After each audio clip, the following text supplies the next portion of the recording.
नमस्कार सभी को, स्वागत है आपका अपने YouTube चैनल स्वास्थ्य आंगनवाड़ी न्यूज में। मैं रोहितास आज फिर आपके लिए एक नई जानकारी लेकर के आया हूं। इस वीडियो के अंदर हम बात करेंगे आशा के द्वारा जो टीबी मुक्त भारत अभियान के अंतर्गत हाउस टू हाउस ACF सर्वे किया जाता है, टीबी एक्टिव केस फाइंडिंग सर्वे किया जाता है। तो अब ये नेक्स्ट सर्वे आपको यहाँ पर कब करना है, किस तारीख से किस तारीख तक किया जाएगा, और इसके अंदर आशा को जो 10 रुपए प्रोत्साहन राशि प्रति परिवार सर्वे करने का दिया जाता है। और इस बार इस सर्वे के अंतर्गत आपके लिए क्या नया बदलाव किया गया है, पूरी जानकारी आपको इस वीडियो के अंदर मिलने वाली है। यदि आप मेरे चैनल पर पहली बार है, अभी तक आपने चैनल को सब्सक्राइब नहीं किया है, तो पहले चैनल को सब्सक्राइब कर लेवे, बेल आइकन ऑन कर लेवे, और मेरे द्वारा दी गई जानकारी आपको अच्छी लगती हो तो वीडियो को लाइक कर देंगे और अपने साथियों के व्हाट्सएप ग्रुप में इस वीडियो को शेयर जरूर करेंगे। तो चलो आपको यहाँ पर बताता हूँ। यहाँ पर आप देख पा रहे हैं 20/6/2025 को निदेशालय चिकित्सा एवं स्वास्थ्य सेवाएं राजस्थान जयपुर से लेटर जारी हो चुका है। और इस लेटर के अंदर क्या है, टिब्बी मुक्त भारत अभियान के अंतर्गत हाउस टू हाउस ACF सर्वे।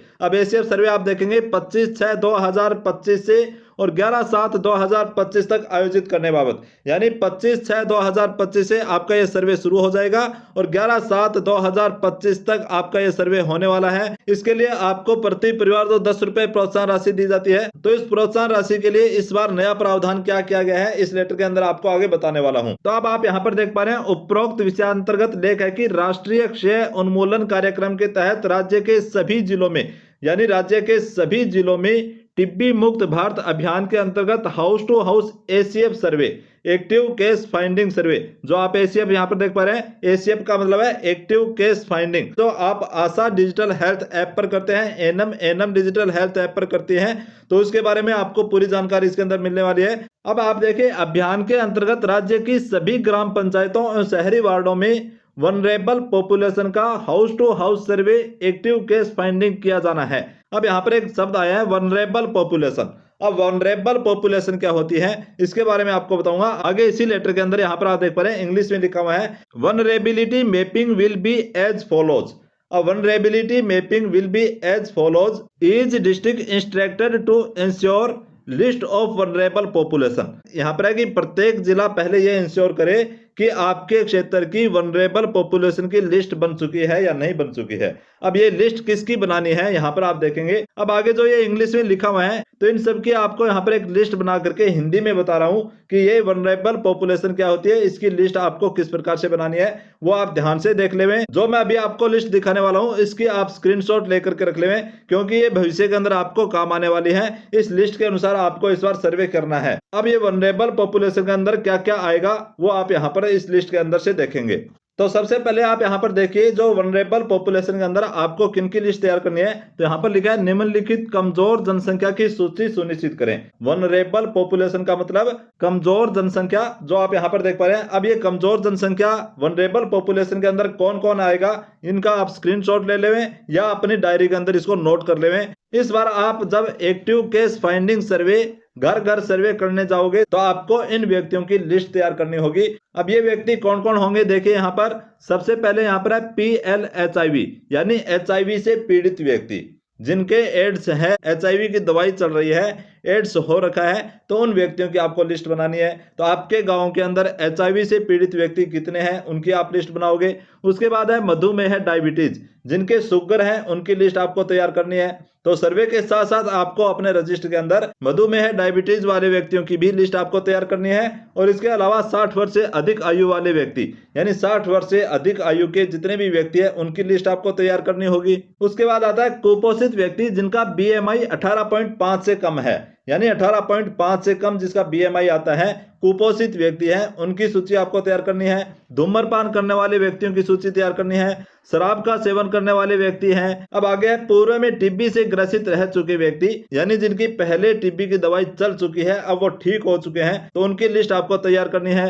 आगे जनजातीय समूह है, ट्राइबल ग्रुप, जो ट्राइबल ग्रुप के जनजातीय समूह के व्यक्ति आपके क्षेत्र में है, तो उनकी आपको सूची तैयार करनी है। इसी तरह प्रवासी है माइग्रेट, यानी कोई बाहर से व्यक्ति आया है और आपके क्षेत्र में रह रहा है, या आपके क्षेत्र के व्यक्ति जो महीने के अंदर 15 दिन 20 दिन बाहर काम करते हैं, बाहर रहते हैं, अकेले रहते हैं, तो उन व्यक्तियों की सूची आपको यहाँ पर तैयार करनी है, वो हो गए प्रवासी व्यक्ति। उसके बाद आता है खदानों में काम करने वाले, यानी कोई खदानों में काम करता है, जैसे कोयले की खदान है, पत्थर की खदान है, इस प्रकार की कोई खदान में काम करता है, तो उनकी सूची आपको तैयार करनी है। तो ये तो हो गया आपका वनरेबल कमजोर जनसंख्या की सूची। अब यहाँ पर आप देखेंगे उसके अलावा आपको एक सूची और तैयार करनी है, वो है उच्च जोखिम वाले स्थानों की पहचान करें। अब उच्च जोखिम वाले स्थान कौन कौन से होते हैं? ईंट भट्टे। अब आपके क्षेत्र में ईंट भट्टे कितने हैं, उनकी आपको सूची तैयार करनी है। निर्माण स्थल, यानी लंबे समय से कोई निर्माण कार्य चल रहा है, जो निर्माण स्थल है, उनकी सूची आपको तैयार करनी है।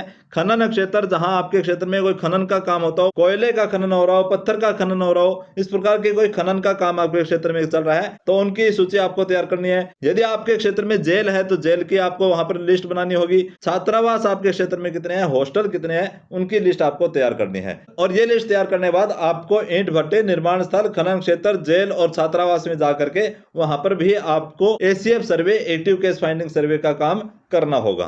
तो ये आपने देखा, जो इंग्लिश में यहाँ पर लिखा हुआ है, इसको मैंने आपको अच्छे से समझा दिया कि इसके अंदर क्या है। अब यहाँ पर इसमें लिखा गया है कि इसके अंदर 2 सदस्यों की टीम बनाई जाएगी। अब वो 2 सदस्य कौन होंगे? सीएचओ, आशा, आंगनवाड़ी कार्यकर्ता, एएनएम या टीबी चैंपियन। तो इनमें से कोई 2 व्यक्तियों की यहाँ पर एक टीम बनाई जाएगी और उस टीम के द्वारा ये सर्वे किया जाएगा।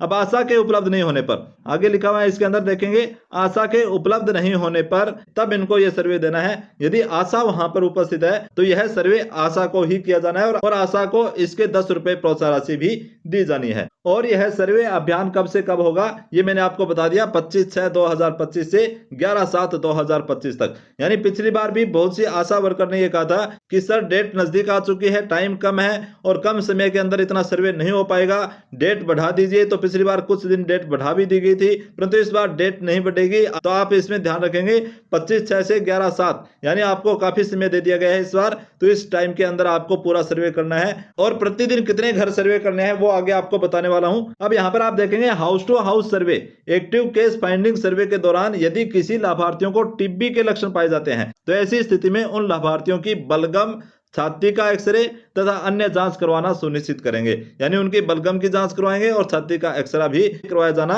सुनिश्चित करेंगे। जांच के उपरांत यदि लाभार्थी को टीबी का रोग पाया जाने पर आशा, आंगनवाड़ी वर्कर या एएनएम, सामुदायिक स्वयंसेवक के द्वारा सभी जानकारी फॉलोअप के दौरान एएनएम एवं आशा डिजिटल हेल्थ ऐप में अपडेट करना सुनिश्चित करेंगी। अब नंबर 2 पॉइंट यहाँ पर देखें, राजस्थान के समस्त जिलों में house to house survey, active case finding ANM एवं आशा डिजिटल हेल्थ ऐप के माध्यम से किया जाएगा। अब आगे यहाँ पर देखेंगे, बलगम को संस्थान तक पहुंचाने पर एनटीईपी के दिशा निर्देशों के अनुसार राजस्थान निक्षय ट्रांसपोर्ट तंत्र, राजस्थान निक्षय ट्रांसपोर्ट तंत्र का मतलब है यदि आशा अपने क्षेत्र से कोई टीबी रोगी का सैंपल लेकर के और लैब तक पहुंचाती है, आशा के क्षेत्र से लैब की दूरी यदि 50 किलोमीटर से कम है तो उसको 100 रुपए की प्रोत्साहन राशि दी जाएगी।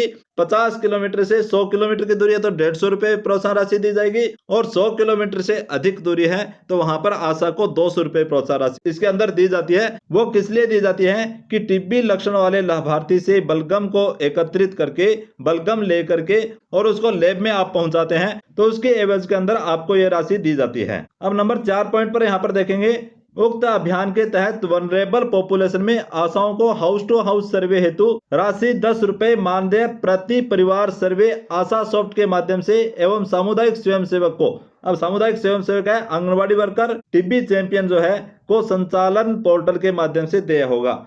यदि वह सर्वे आशा के अलावा आंगनवाड़ी वर्कर या टीबी चैंपियन के द्वारा किया गया है तो उनको वह मानदेय राशि संचालन पोर्टल के माध्यम से दी जाएगी। अब यहाँ पर 5 नंबर पॉइंट आपके लिए क्या है देखेंगे, सर्वे कार्य का इंद्राज निक्षय पोर्टल पर सत्यापित होने के पश्चात, मैंने आपको बताया था कि इस बार इसके अंदर नया प्रावधान क्या किया गया है, वो नया प्रावधान ये है कि सर्वे कार्य का इंद्राज निक्षय पोर्टल पर सत्यापित होने के पश्चात ही समस्त भुगतान की कार्रवाई सुनिश्चित की जाएगी। यानी इस बार आपका सर्वे निक्षय पोर्टल के माध्यम से भी सत्यापित किया जाएगा। निक्षय पोर्टल के ऊपर आपने कितने सैंपल भेजे हैं, उन सैंपल की जांच करने के बाद आपने उनकी निक्षय आईडी बना दी है तो उस निक्षय आईडी के आधार पर निक्षय पोर्टल पर आपका सत्यापन किया जाएगा कि आपने ये काम किया है या नहीं किया है।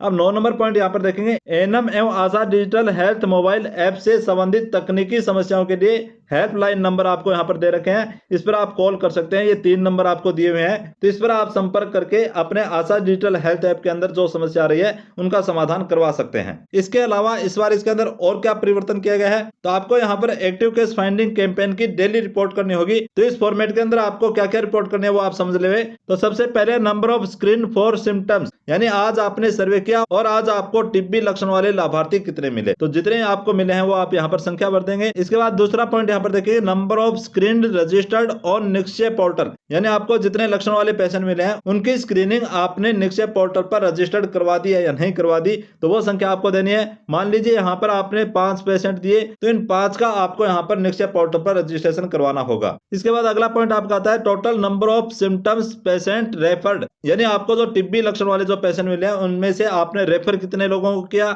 और आगे आता है number of TB patient diagnose treatment, यानी आपने टीबी पॉजिटिव आने बाद उनका डायग्नोज, उनका इलाज कितनों का शुरू करवा दिया है, तो ये रिपोर्ट आपको देनी है। तो आज के वीडियो के अंदर बस इतना ही। यदि आपको जानकारी अच्छी लगी हो तो वीडियो को लाइक कर देंगे और अपने सभी साथियों के व्हाट्सएप ग्रुप में वीडियो को शेयर करेंगे। किसी भी प्रकार की कोई क्वेरी हो, कुछ पूछना हो तो वीडियो के कमेंट में लिख करके आप जरूर बताएंगे। मिलते हैं नेक्स्ट वीडियो के अंदर एक नई जानकारी के साथ, तब तक सभी को जय हिंद, वंदे मातरम।